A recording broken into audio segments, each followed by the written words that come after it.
নমস্কার বন্ধুরা, আশা করি আপনারা সকলে ভালো আছেন। কাকুলি কিচেনে সকলকে স্বাগত। আজকে রান্না করেছি করলা দিয়ে রুই মাছের পাতলা ঝোল।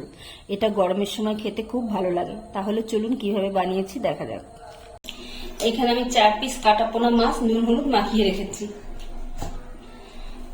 আর এখানে 3টে করলা লম্বা লম্বা ভাবে কেটে রেখেছি, আর আলু পাতলা পাতলা করে কেটে রেখেছি। এখানে আমি সরষের তেল গরম বসিয়েছি। এখন আমি মাছগুলো ছেড়ে দিচ্ছি।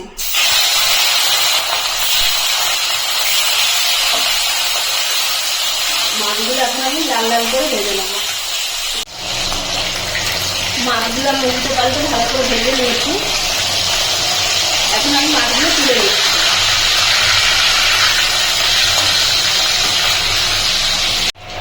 এখন আমি মাছ ভাজার তেলে উচ্ছেগুলো ছেড়ে দিচ্ছি।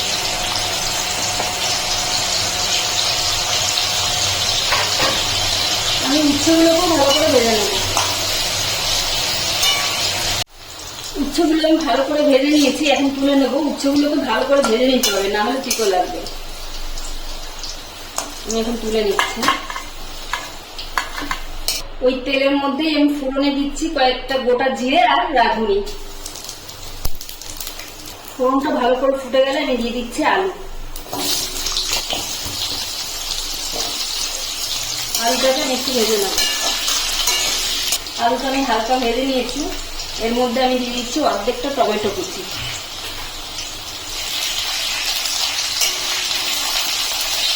দিয়ে দিচ্ছি স্বাদ অনুসারে লবণ। এটা চিতর তরকারি, মানে করলা দেওয়া হচ্ছে, যেমন লবণটা একটু কমই দিতে হবে। দিয়ে দিচ্ছি হলুদ, ছোট 1 চামচ ধনের গুঁড়ো, ছোট 1 চামচ জিরের গুঁড়ো, আর একটু লঙ্কার গুঁড়ো। আর এর ভিতরে আমি একটু জল দিয়ে দিচ্ছি।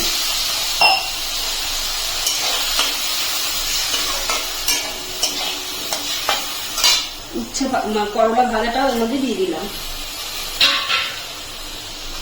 এখন আমি একটু কষিয়ে নেব। মশলাটা আমার ভালো করে কষানো হয়ে গেছে। এখন আমি এর ভিতরে জল দিয়ে দিচ্ছি।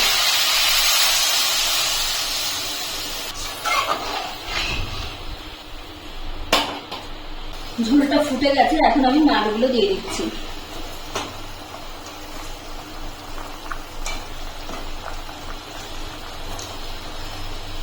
আর দিচ্ছি 3টে কাঁচা লঙ্কা।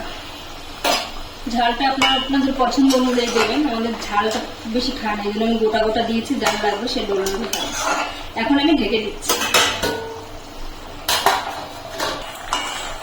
আমার উচ্ছে আলু সব ভালোভাবে সেদ্ধ হয়ে গেছে। আমি একটু ঝোলই রাখবো। এখন আমি এটাকে নামিয়ে নেব। রেসিপিটি তৈরি হয়ে গেছে। এইভাবে মাছের ঝোল অনেকেই খান না, কিন্তু যারা খায় তারা কমেন্টে জানাবেন। রেসিপিটি যদি ভালো লাগে তাহলে একটি লাইক ও সাবস্ক্রাইব করবেন।